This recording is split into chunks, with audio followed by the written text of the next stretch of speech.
Sir 9 बजे 6 पहला carry vacation 22 को लास्ट है, उसके बाद थर्ड को रेज्यूम. चलो come on, let's start with a new chapter, depreciation.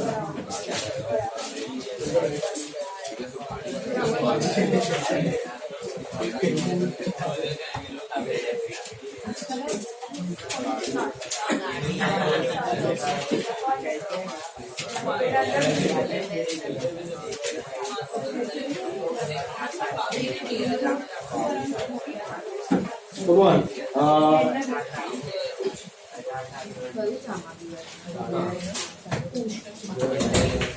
ठीक है ना, द सीन इज ये 3 दिन ही तुम्हारा पोर्शन पैरेलल रहेगा. उसके बाद मिक्स बैच और एनएमबीटी बाई का पोर्शन आगे पीछे होने वाला है फ्रॉम जनवरी से एनएमबीटी बाई आगे भागेगा. मिक्स बैच तभी थोड़ा स्लो रहेगा, उसके बाद मिक्स आगे भागेगा, एनएमबीटी बाई स्लो रहेगा. So better come in your own batch. हाँ खबर चला हाँ समझी गई. હમણાં જ અનાઉન્સ કર્યું જાન્યુઆરી થશે નહીં, હમણાં કરી લો 1-2 દિવસ પછી બેચ ના બધા પોર્શન જ અલગ કરવાના. હા બોલો.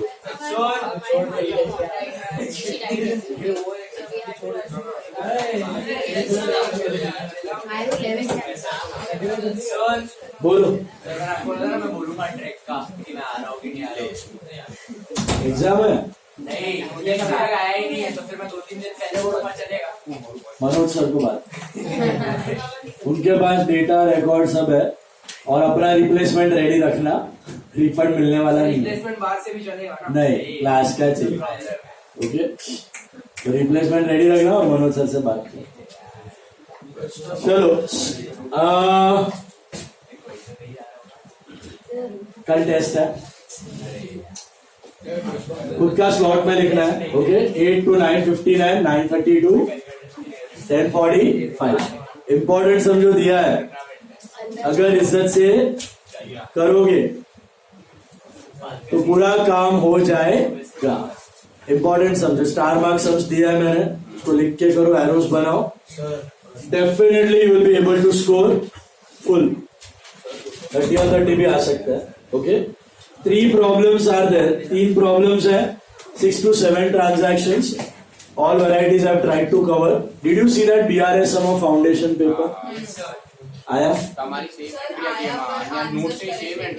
फोटो भेजो, मैं उनको चेक करके भेजता हूँ. Send me a pic of answer. Arrows ही भेज दो, चलेगा. जो लोग ने सॉल्व किया, send me the pic of arrows. I'll check and send it to you. Okay? तो ये आता है मतलब आपको BRS आता है. Don't worry. Is it clear? Now, new topic today. Okay, depreciation. See, pay attention. So I was telling that about the test. 1 hour 15 minutes. तीनों में statement लिखना है. 6 से 7 differences होंगे per sum. Okay. और starting point 2 बार check कर लेना. PB to CB है कि CB to कभी बैंक स्टेटमेंट देगा, कभी बैंक कॉलम देगा. Bank column is a hint that it is CB, bank statement is a hint that it is passbook.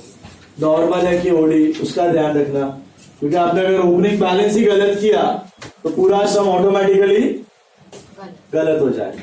Okay, सारे arrows right होते हुए भी 0 मिलेंगे. तो be alert in that part. Okay, recheck करना. स्टेटमेंट का marks है, एरोज का मार्क्स नहीं है. स्टेटमेंट लिखना और खुद के स्लॉट में लिखना है. एरोज ड्रॉ करना है, बिना एरोज के डायरेक्टली मत करो. ओके, नहीं तो कॉपी केस गिना जाएगा. एरोज भी करना है, स्टेटमेंट भी करना है, but marks are only for statement. Statement में किसी को प्रॉब्लम है फ्रेम करने में वगैरह, स्टेटमेंट जमता है अभी. ओके, ओन वर्ड्स में लिख सकते हो या फिर क्वेश्चन भी छाप सकते हो. ठीक है, कुछ भी डाउट डिफिकल्ट रहेगा मैसेज कर देना, कॉल कर देना. प्रैक्टिस के लिए आना है तो 1 to 3 I am available after your lectures, तो भी इधर भी आके कर सकते हो. ठीक है, और या तो फिर घर पे करो, व्हाट्सएप करो, कॉल करो डिफिकल्टी के लिए. Okay, all the best. And we start with a new topic that is depreciation. Have you heard about this term depreciation? Any idea इसका मतलब क्या है? Decrease in the value of a fixed asset. बराबर है, that is what we call depreciation. So डेप्री का मतलब होता है reduction in the value of a fixed asset. अभी सपोज मैंने कोई एसेट खरीदा है, लेट्स से air conditioner, value of this AC let's say 50,000 rupees. सो एक साल बाद क्या ये 50,000 का ही होगा कि कम हो जाएगा? होने ही वाला है. Obviously it is going to decrease in value, yes और नो. 2 साल बाद और ज्यादा कम होगा, 3 साल बाद और ज्यादा कम होगा. And this goes for all the man made fixed assets, चाहे वो मशीन हो, चाहे वो फर्नीचर हो, चाहे वो फिक्सचर्स हो, फिटिंग्स हो, चाहे वो कार हो, एयर कंडीशनर हो, बिल्डिंग हो, सारे के सारे मैन मेड फिक्स्ड एसेट, उनका वैल्यू यूजेज के बाद क्या होता है? कम ही होते जाता है, धीरे धीरे कम होते जाता है. That reduction in the value is called what? Depreciation. That reduction is called depreciation. So what is simple words में depreciation? Reduction in the value of a fixed asset due to usage, wear and tear. बराबर है. Depreciation ये नाम, it comes from a Latin word called depretium. It comes from a Latin word called depretium. Okay, objectives वगैरह में पूछा जा सकता है आपको. So depretium ये वर्ड से डिराइव होता है. Okay, DEPRETIUM. depretium means, इसका मतलब होता है reduction. depretium means to reduce. इधर आ जा.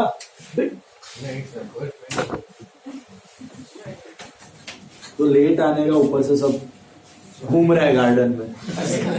मेरी वजह से लेट नहीं हुई. नीचे कर दो ना sir. Now see what? Now see, pay attention.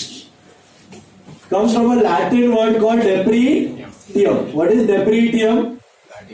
It means to reduce. तो जितना भी फिक्स्ड एसेट्स है उसका वैल्यू कम होने वाला है for sure. That is what is depreciation.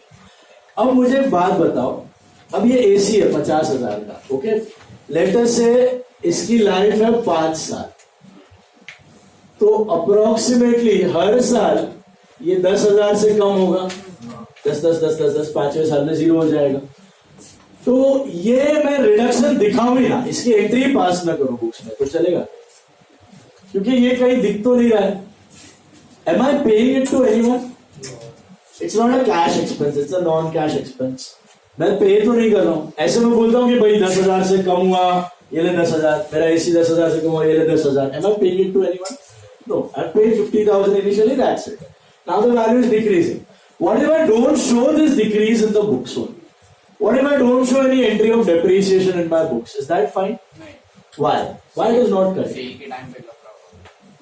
ठीक है ना, सेल के टाइम पे बेच दूंगा और तभी पूरा एक साथ लॉस प्रॉफिट जो भी वो रिकॉर्ड कर दूंगा. एसेट है तो वो ही कैंसिल कर लो. Yes, profit will increase. Who said that? Correct, profit increase हो जाएगा.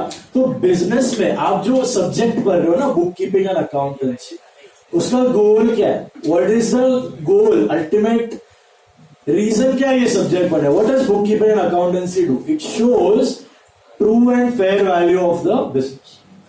आपको अकाउंट्स में वो रिफ्लेक्ट करना है जो बिजनेस में हो रहा है. सच्चाई, ना अच्छा न बुरा, न ज्यादा न कम, जो बिजनेस में हो रहा है वही आपको ट्रू एंड फेयर व्यू से रिफ्लेक्ट करना है. बराबर है. अभी अगर एसी एक साल पहले मैंने 50,000 का लाया था, अब वो हो गया 40,000, 10,000 से कम हो गया. मुझे पता है डिप्रिशिएट हो रहा है, यूज किया तो कम हो रहा है वैल्यू, इट्स अ फैक्ट. तो फिर भी अगर मैं एसेट एसी 50,000 ही दिखाऊं in my balance sheet, would that be right? Is it showing the true value of the asset in my books? No, मैं तो उल्लू बना रहा हूं लोगों को. मैं तो बोल रहा हूं देखो देखो देखो मेरा एसेट 50,000 का है, लेकिन अंदर से कितना हो गया? 40 हो गया, या फिर 30 हो गया, या फिर 20 हो गया. तो is it showing the true value of the business? That's wrong. दूसरा जो डिस्क्लोजर कंसेप्ट बोलता है, दूसरा चीज का इफेक्ट करेगा. अभी किसने बोला कि डेप्रिसिएशन इज एन एक्सपेंस, और मैं वो एक्सपेंस ना दिखाऊं तो मेरा प्रॉफिट क्या होगा? बढ़ जाएगा. But is that a correct profit? No, I have ignored an expense which is not true. Expense तो हुआ है, फैक्ट है, वैल्यू ऑफ एसेट कम हुआ है, मैं उसको नहीं दिखा रहा हूं बुक्स में, that is also not correct. So business का ट्रू पिक्चर बाहर रिफ्लेक्ट नहीं हो रहा। Are you getting the point? तो अकाउंट्स का लॉजिक क्या, अकाउंट्स का कोर मोटो क्या है, फंडा क्या है? Show the true value of business. जो भी हो रहा है उसको वैसे का वैसा दिखाओ, ना अच्छा ना बुरा। तो डेप्रीसिएशन का एंट्री और ट्रांजैक्शन बुक में दिखाना इसीलिए जरूरी है क्योंकि इससे आप अपना बिजनेस का ट्रू पिक्चर दिखा रहे हो, ट्रू वैल्यू ऑफ एसेट दिखा रहे हो, ट्रू वैल्यू ऑफ प्रॉफिट्स दिखा रहे हो, इनकम और एक्सपेंस रिकॉर्ड करते हो। बात समझ में आई? बट इसके अराउंड काफी सारे बिजनेसेस झोल करते हैं, काफी सारे। इंडिया में अभी भी 80 to 85% ऑफ द कंपनीज झोल करते हैं डेप्रीसिएशन के अराउंड। क्यों झोल करते हैं? कैसे करते हैं? ज्यादा डेप्रीसिएशन दिखा देंगे, उससे क्या होगा? एक्सपेंस बढ़ जाएगा, प्रॉफिट कम हो जाएगा। क्योंकि अकाउंटिंग स्टैंडर्ड है ना, AS 10 governs the depreciation, accounting standard 10। What are accounting standard पता है? मैंने ब्रीफ में बताया थे, कंपनीज के लिए ये कंपलसरी होता है सो दैट एक स्टैंडर्डाइज फॉर्मेट में सबके अकाउंट्स दिखे। तो अकाउंटिंग स्टैंडर्ड जो डेप्रीसिएशन के साथ डील करता है वो क्या बताता है कि आप अपने फिक्स्ड एसेट पे डेप्रीसिएशन चार्ज करो, बट कितना करना वो बताता ही नहीं, वो छोड़ दिया है प्लेग्राउंड बना, आपके हिसाब से करो। डेप्री चार्ज करना जरूरी है बट आपके हिसाब से करो। तो इसके अंदर काफी सारे कंपनीज जोल कर देते हैं। क्या करते हैं? ज्यादा डेप्री बता देते तो क्या होगा? एक्सपेंस ज्यादा हो जाएगा, प्रॉफिट कम हो जाएगा, तो टैक्स कम भरना पड़ेगा। On the other hand suppose आपको शेयर प्राइस मैनिपुलेट करना है तो आप डेप्री कम कर दोगे। सपोज ये एसी है, डेप्री 10,000 दिखाना है, मैंने 5,000 दिखा दिया। क्या दिखा दिया? 5,000 हर साल। तो क्या होगा?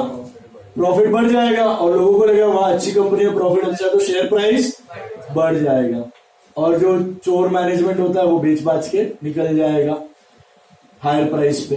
तो शेयर प्राइस मैनिपुलेशन भी कर सकते हो, टैक्स सेविंग भी कर सकते हो just by manipulating the amount of depreciation. काफी बिजनेसेस इसमें झोल करते हैं। इसके लिए एक एक्सपेंस के लिए पूरा चैप्टर डेडिकेटेड है, depreciation. Do you have a separate chapter for salary? Do you have a separate chapter for rent, commission, discount, interest? No, there is a separate chapter given for this depreciation. Why? इतने सारे झोल depreciation में होते हैं। For this अभी accounting standard क्या बोलता है आपको? AS 10 जो गवर्न करता है डेप्रीसिएशन को, वो बोलता है कि सारे फिक्स्ड एसेट जो मैनमेड है अगर आप यूज कर रहे हो बिजनेस में, उनको डेप्रीशिएट करना है, चार्ज करना है, एंट्री करना है, दिखाना है, क्योंकि ट्रू एंड वैल्यू दिखे। लेकिन कितना करना है ये बोलता नहीं, ये आप पे छोड़ा है। ठीक है, अब अगर आपने ध्यान दिया होगा मैं क्या बोल रहा हूं, बड़ी manmade fixed assets. So there are two natural assets which might be there in business, but they do not depreciate. Never ever in the life. कभी नहीं. Can you tell me? Land and gold. Gold बहुत rarely होता है business में. Land mainly होता है, property. ये कभी depreciate नहीं होता, कभी नहीं. Okay? Constant रहेगा या appreciate हो सकता है, लेकिन depreciate कभी. प्रॉपर्टी कभी. बिल्डिंग होगा, man-made structure. बिल्डिंग होता है डेप्रीशिएट, 40-50 साल में डायपिलेटेड हो जाता है, उसको फेंकना पड़ता है, तोड़ना पड़ता है, नया बनाना पड़ता है। आपका बिल्डिंग होता है डेप्रीशिएट, आपका मशीन होता है, आपका प्लांट होता है, आपका व्हीकल्स होता है, आपका गाड़ी होता है, एयर कंडीशनर होता है, लैपटॉप्स होते हैं, कंप्यूटर, मोबाइल फोन, सारे के सारे manmade fixed asset depreciate, reduce in the value, right? But not land और नॉट गोल्ड, ये दो को छोड़ के बाकी सब। बराबर? अभी यहां तक का पार्ट क्लियर है? पहले what is meant by depreciation? Decrease in the value of a fixed asset due to usage. वापस another word, fixed asset. Do current assets depreciate और only fixed assets depreciate? What are fixed assets? What are current assets? Remember we did it in terms. What are fixed assets? Assets whose life is modern, like AC, like furniture, like plant, machine, equipments. They have a life of more than a year, so they depreciate. Do current assets depreciate? No. What are current assets? Stock, debtors, cash, to depreciate. तो why उनका life कितना है? एक ही साल है। एक साल में तो खत्म हो रहा है, 2-3 महीने में तो बेचने वाले उसको, तो वो कभी डेप्रिशिएट होने का सवाल है ही नहीं। डेप्रिशिएट क्या होता है? Only fixed asset. उसका लॉजिक क्या है? Why do you charge this depreciation as a year on year? There is a concept called matching concept. तो मैंने डिस्कस किया था matching concept. What was matching concept? Anyone?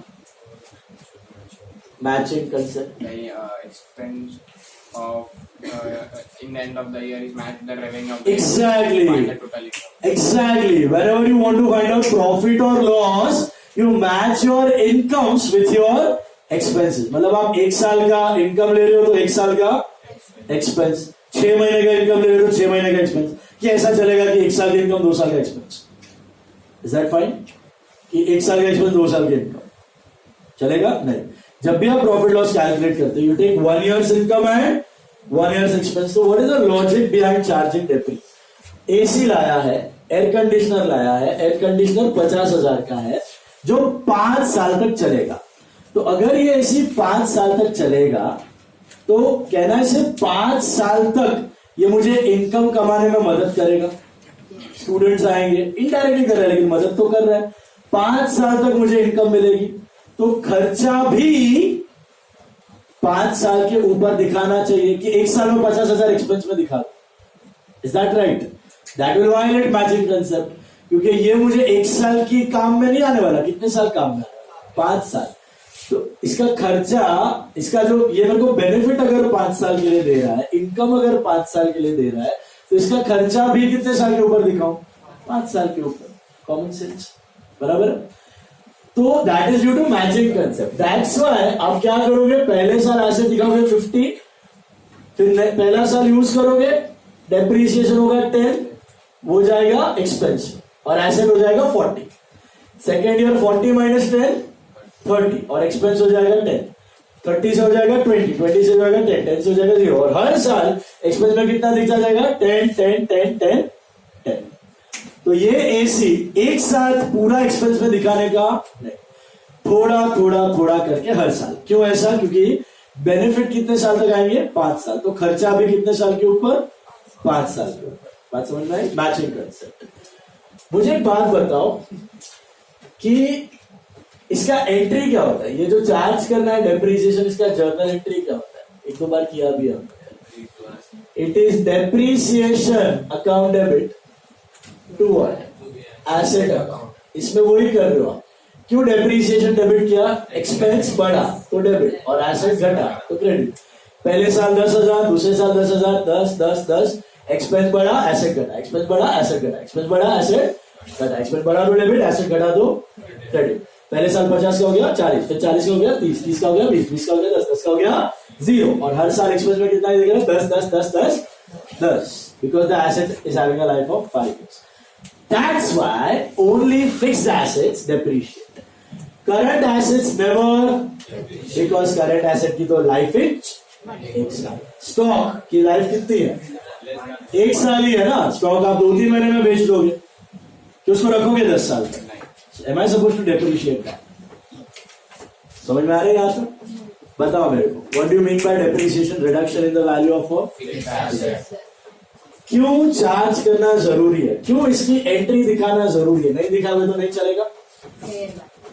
Fair value, true and fair value of the business, true and fair value of assets, true and fair value of profit और loss reflect होना जरूरी है। इसके लिए depreciation दिखाना है, बराबर है? कौन से एसेट्स डेप्रिशिएट होते हैं? All man made fixed assets except for land and good, वो मैन मेड नहीं है, नेचुरल। अच्छा, do current assets depreciate? No, only fixed assets depreciate, right? अभी आते हैं इसके अमाउंट में। अब मैंने तो आपको बता दिया ये 50,000 को 10,000 से डेप्रिशिएट करना है। सपोज आपके बिजनेस में कोई एसेट है, आपके बिजनेस में मोटर कार है, आपके बिजनेस में बिल्डिंग है, आपके बिजनेस में प्लांट है, मशीनरी है। हाउ विल यू डिसाइड कि आपको उसे कितने अमाउंट से डेप्रिशिएट करना? क्योंकि स्टैंडर्ड ने तो बोल दिया कि डेप्रिसिएशन चार्ज करो, करना तो है, रिड्यूस करना है, लेकिन कितने अमाउंट से? आप कैसे चूज करोगे? आप एक एसेट को कितने अमाउंट से डिक्रीज करना है वो कैसे डिसाइड करोगे? तो that is dependent on 3 factors. 3 factor के ऊपर डिपेंडेंट है. Did you understand what I'm telling you? आपको लेट्स से ये फर्नीचर, इस पे मैं कितना अमाउंट डेप्रिसिएशन चार्ज करूं? ये एसी है, कितना? ये 10,000 कहां से मिला? बिल्डिंग है, उसमें कितना अमाउंट ऑफ डेप्रिसिएशन चार्ज करूं? ये अमाउंट कैसे मिलेगा? बिजनेस कैसे डिसाइड करता है कि कोई एसेट को कितने अमाउंट से डेप्रिशिएट किया जाए? तो वो 3 फैक्टर्स के ऊपर डिपेंड है. ओके, 3 फैक्टर में पहला वाला आता है original cost of the asset.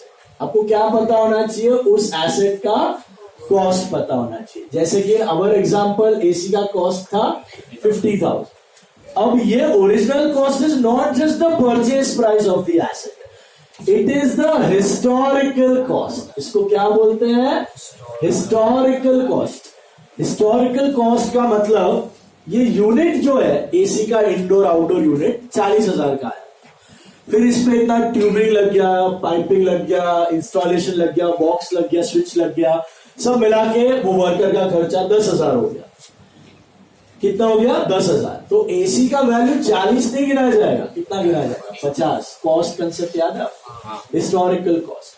Wherever you by any asset और उस पे बटन दबा के चालू करने तक जो भी खर्चा हुआ है that is all added to the cost of the asset. तो ये एसी का वैल्यू 40 नहीं है, 50,000 है. वो पूरा 50 का एसी है, पूरा 50 डेप्रिशिएट होगा. वन टाइम खर्चा है. 40 डेप्रिशिएट नहीं होगा. कितना होगा? 50,000. Full value of asset. Is it clear? Full value of asset. Historical cost ये पता होना जरूरी है. ये कहां से मिलेगा? जब आपने खरीदा होगा. आप सारे खर्चे ऐड कर दो. कब तक के खर्चे ऐड करने हैं? यूज करने तक. स्विच बटन चालू करके यूज करने तक का खर्चा will all be added to the cost. आप बिल्डिंग बना दो. Building is a fixed asset from scratch. Ground में आपने पिलर्स डाले, पिलर्स में बाद में कंक्रीट, सीमेंट वगैरह, सैंड का मिक्सचर लाया, फिर आपने बिल्डिंग का स्ट्रक्चर खड़ा किया, फिर आपने वो सब कंक्रीट मिक्सचर सब बना के स्लैब्स बनाए, फिर सीलिंग विलिंग बनाए, फिर व्हाइट वॉशिंग की, फिर पेंटिंग वगैरह की. ओके, उसके बाद उसका एनओसी लिया. यूज करने तक जब तक वो बिल्डिंग रेडी नहीं हो जाता, उस पर जो भी खर्चा हुआ है that is all a part of cost of the building. सब पार्ट ऑफ क्या है? Cost of the building. Part of cost of the building. So वो पूरा कॉस्ट एक साथ हिस्टोरिकल कॉस्ट गिना जाएगा. पूरा कॉस्ट डेप्रिशिएट होगा. Is it clear? ऐसा नहीं है कि खाली स्ट्रक्चर का कॉस्ट है,